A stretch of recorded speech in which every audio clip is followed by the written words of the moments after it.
क्या आपने कभी सोचा है कि अगर सभी लोग एक ही दिन अपना सारा पैसा निकालने बैंक में पहुंच जाएं तो क्या होगा? क्या आपको पता है जब आप बैंक में 1000 रुपये जमा करते हो तो बैंक आपके इस 1000 रुपये को 4440 रुपये बना देता है। बैंक में पैसा रखने से आप घर बैठे बैठे गरीब हो सकते हो, लेकिन कैसे? इन सभी प्रश्नों का जवाब देने के लिए पहले उन 7 तरीकों के बारे में जानते हैं जिनसे बैंक पैसा कमाता है। जो 7वां तरीका है उसी से बैंक आपके 1000 रुपए को 4440 रुपए बना देता है। पहला तरीका है मिनिमम अकाउंट बैलेंस। अगर आप अपने बैंक में मिनिमम अकाउंट बैलेंस से कम पैसा रखते हो तो बैंक उस पर आपसे चार्ज लेता है। ये लिमिट आपके बैंक अकाउंट के टाइप, आपका कौन सा बैंक है और आप किस सिटी में रहते हो उस पर डिपेंड करता है। जैसे अगर आपकी मिनिमम बैलेंस लिमिट 2500 रुपए है तो जैसे ही आपके अकाउंट में 2500 से नीचे बैलेंस जाएगा तो जितना बैलेंस कम होगा उस पर बैंक आपसे चार्ज काट लेगा। अगर आप भी बैंक में कम पैसा रखते हो तो आप जीरो बैलेंस अकाउंट खोल सकते हो। दूसरा तरीका है डेबिट कार्ड चार्ज। आपको जो डेबिट कार्ड बैंक ने दिया है वो फ्री में नहीं दिया है। इस डेबिट कार्ड की सर्विस यूज करने के लिए भी बैंक आपसे चार्ज लेता है। थर्ड है क्रेडिट कार्ड चार्जेस। अगर आप क्रेडिट कार्ड यूज करते हैं तब तो आपको पता ही होगा कि बैंक आपके क्रेडिट कार्ड पर भी आपसे चार्ज लेता है। ये चार्ज तो कम होता है, लेकिन जब आप अपने क्रेडिट कार्ड की पेमेंट सही समय पर नहीं करते तो जो क्रेडिट कार्ड लोन है इस पर बैंक आपको 30% से 35% इंटरेस्ट पर लोन देता है। फोर्थ है एसएमएस चार्जेस। आपके बैंक ट्रांजैक्शन पर जो अलर्ट मैसेज आपके नंबर पर आते हैं उस एसएमएस सर्विस पर भी बैंक आपसे चार्ज लेता है। बैंक आपको कहीं का नहीं छोड़ने वाला। फिफ्थ है कैश ट्रांजैक्शन लिमिट। और तो और खुद का पैसा निकालने में भी बैंक आपसे पैसा काट लेता है। हर बैंक अकाउंट की एक एटीएम ट्रांजैक्शन लिमिट सेट होती है। उससे ज्यादा बार आपने बैंक एटीएम से पैसा निकाला तो तब भी वो आपसे चार्ज लेगा। दूसरे बैंक के एटीएम से पैसा निकालने में भी आपको चार्ज देना होगा। इसके अलावा बैंक आपके पैसे को शेयर मार्केट में इन्वेस्ट करके भी पैसा कमाता है। अब बात करते हैं उस 7वें तरीके की जिससे बैंक आपके 1000 रुपए को 4 गुना बना लेता है। वो तरीका है लोन। जो पैसा आप बैंक में जमा करते हो बैंक उस पैसे को दूसरे को लोन पर देता है। आपने 100 रुपए बैंक में जमा किए, वो 100 रुपए बैंक किसी और को 10% इंटरेस्ट के साथ लोन पर दे देगा।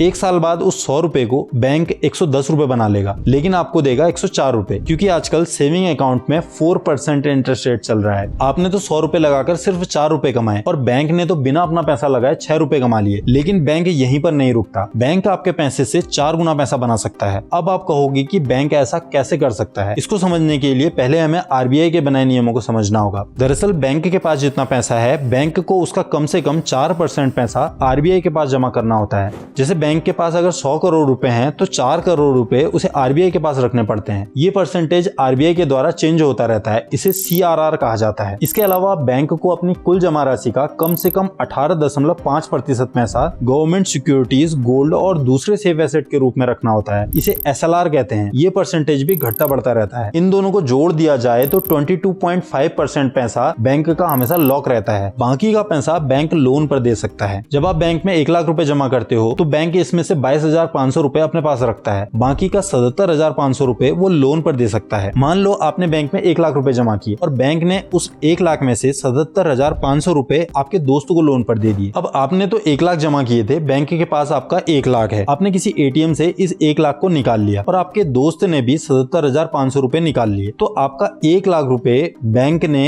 1,77,500 बना दिया। अब मान लो आपके दोस्त ने उस 77,500 रुपए का एक आईफोन ले लिया और ये 77,500 रुपए दुकानदार ने भी अपने बैंक में रख दिए। बैंक ने उस 77,500 में से 22.5% पैसा अपने पास रखा और बाकी का 60,000 रुपए को दोबारा से आपके पड़ोसी को लोन पर दे दिया। अब आपका 1 लाख रुपए में से 1 लाख आपके पास है, 77,500 का आईफोन आपके दोस्त के पास है और 60,000 का लोन आपके पड़ोसी के पास। मतलब आपका 1 लाख रुपए बैंक ने 2,35,500 रुपए बना दिया। क्योंकि बैंक को सिर्फ अपने पास 22.5 ही रखना है तो 1/22.5 करोगे तो ये लगभग 4.44 गुना होता है। आपका ये 1 लाख रुपए तब तक घूमता रहेगा जब तक ये 4,44,000 रुपए न हो जाए। मार्केट में ज्यादा पैसा आने से महंगाई बढ़ गई। मतलब आपने तो पैसा बैंक में 4% ब्याज मिलेगा करके रखा था, इसी पैसे ने महंगाई बढ़ा दी और आप घर बैठे बैठे गरीब हो गए। ऐसे में सरकार क्या करती है? क्या सरकार हमें गरीब बना रही है? जवाब है नहीं। जब महंगाई बढ़ने लगती है तो सरकार इसको कम करने के लिए रेपो रेट बढ़ा देती है। अब रेपो रेट क्या है? बैंक के पास 2 तरह के कस्टमर होते हैं। एक आप और हम जैसे छोटे कस्टमर जिन्हें लाख, 10 लाख या 50 लाख का लोन चाहिए, और दूसरे वो जिन्हें 50 करोड़, 100 करोड़ का लोन चाहिए। इन्हें एचएनआई कहा जाता है। इन एचएनआई को बैंक हमारी तुलना में कम ब्याज दरों पर लोन देती है। एचएनआई को देने के लिए इतना बड़ा अमाउंट बैंक के पास नहीं होता। इसके लिए वो आरबीआई से पैसे उधार पर लेता है। जिस इंटरेस्ट रेट पर बैंक आरबीआई से लोन लेता है उसे रेपो रेट कहते हैं। मान लो आज रेपो रेट 4% है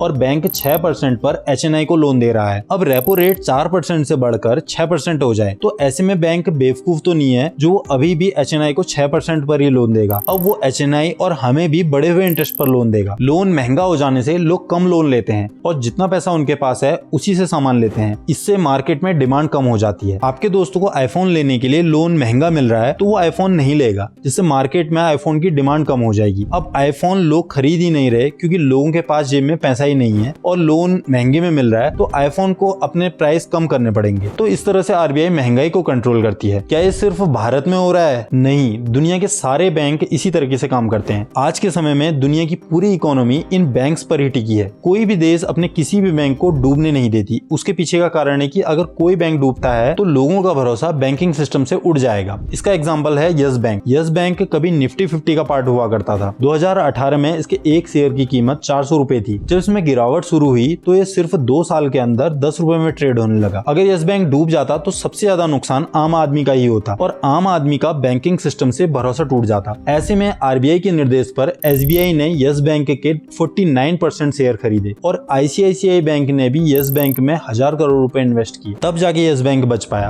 अगर सभी लोग एक साथ बैंक में अपना सारा पैसा निकालने पहुंच जाएं तो बैंक के पास आपको देने के लिए पैसा ही नहीं होगा। वो सिर्फ 4 में से 1 आदमी को पैसा दे पाएगा। इसे बैंक रन कहा जाता है। ये तभी होता है जब लोगों का भरोसा बैंकिंग सिस्टम से उठ जाए। ऐसा सिर्फ एक बार हुआ है। 1929 में अमेरिका में शेयर बाजार के अचानक गिरने के बाद कई बैंक फेल हो गए। लोग घबराकर बैंकों से पैसा निकालने लगे, जिस कारण बैंकिंग सिस्टम फेल हो गया। लेकिन आज के समय में आपको डरने की जरूरत नहीं है। अगर बैंक दिवालिया हो जाता है तो कस्टमर को 5 लाख तक का अमाउंट दिया जा सकता है। लेकिन अगर आपने 1 करोड़ की FD की है और आपका बैंक डूब जाता है तब भी आपको 5 लाख पर अकाउंट पर कस्टमर ही मिलेगा। 5 लाख से ज्यादा एक अकाउंट में है तब तो आपको अपना पैसा कहीं और इन्वेस्ट कर देना चाहिए। कमेंट में बताओ कि आप अपने पैसे के साथ क्या करते हो। क्या आप भी अपना पैसा बैंक में छोड़ देते हो? अगर आप ये जानना चाहते हैं कि सरकार खूब सारा पैसा छापकर गरीबी दूर क्यों नहीं कर देती तो आप इस वीडियो को देख सकते हैं। और अगर बैंक में पैसा ना रखें तो कहाँ रखें, इस बारे में हम अगले वीडियो में बात करेंगे, क्योंकि हम अपने चैनल में पैसे से रिलेटेड सभी टॉपिक पर बात करते हैं, वो भी आसान शब्दों में।